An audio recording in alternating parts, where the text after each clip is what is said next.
Bonjour, je vous montre comment installer et configurer le client OneDrive à partir du centre logiciel. Donc le centre logiciel, tout le monde à la commission scolaire a ce bouton-là sur son bureau.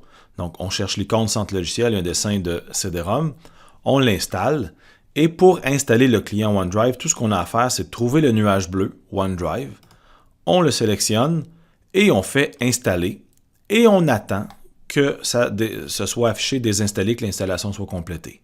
Il ne faut pas cliquer deux fois sur installer parce que d'une fois on va cliquer installer, une deuxième fois on va cliquer sur annuler et ça va arrêter. Donc on le laisse installer. Une fois que le logiciel est installé, on peut fermer le centre logiciel. Il reste maintenant à le lancer, parce que là, on a fait l'installation, mais il n'est pas démarré. Généralement, on le voit apparaître dans la liste qui est ici.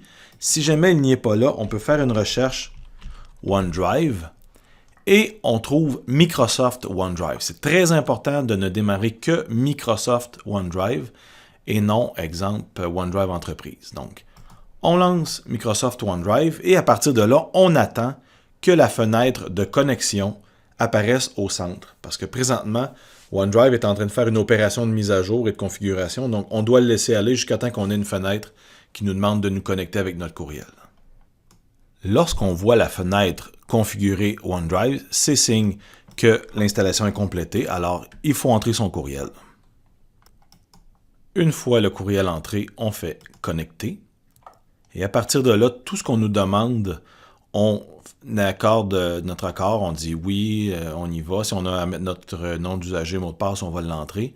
Donc, si on a à mettre suivant, dans le fond, au choix de l'emplacement, on ne le change pas, on fait suivant.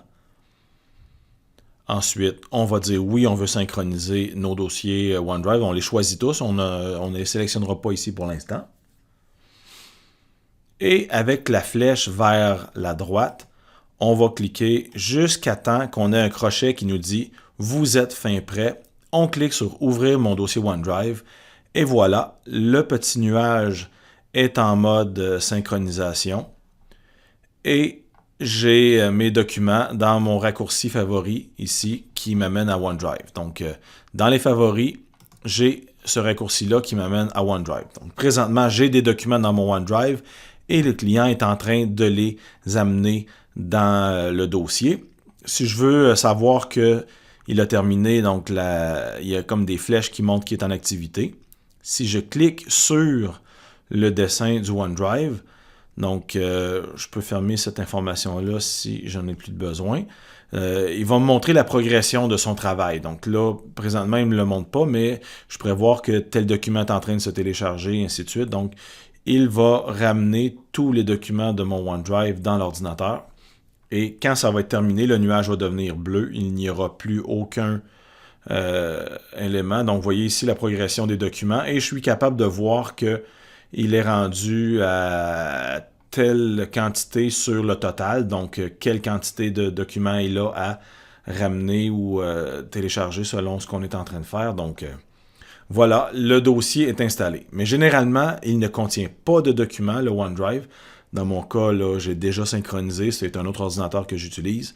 Donc, ça va être à nous d'envoyer nos documents dans le OneDrive pour les télécharger vers le nuage. Alors, présentement, mon client est installé. Je suis prêt à fonctionner. Ce que ça change maintenant, c'est que plutôt que d'enregistrer dans mon espace F comme j'avais prévu avant, je vais maintenant enregistrer sur mon espace OneDrive. Donc, tout ce que ça change au quotidien, c'est que plutôt que d'enregistrer dans mon F, j'enregistre dans mon dossier OneDrive et voilà, c'est terminé. Donc, ce que je vais faire aussi pour ne pas me tromper et y penser, c'est que je fais un clic droit sur le raccourci et je vais envoyer vers le bureau pour créer un raccourci directement sur le bureau de l'ordinateur. Donc, si je baisse la fenêtre ici, il y a un raccourci vers OneDrive. Donc, ce raccourci-là m'amènera à consulter mes documents qui sont sur le OneDrive. Si jamais il y a des petits X rouges comme ça qui apparaissent momentanément, ça peut être temporaire.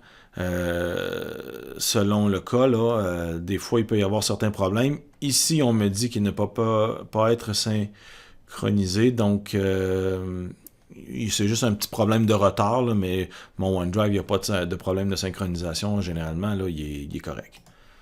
Donc, ça pourrait être dû à certaines longueurs de documents, mais on élimine ces problèmes-là avec l'outil de migration qu'on va utiliser tout de suite après.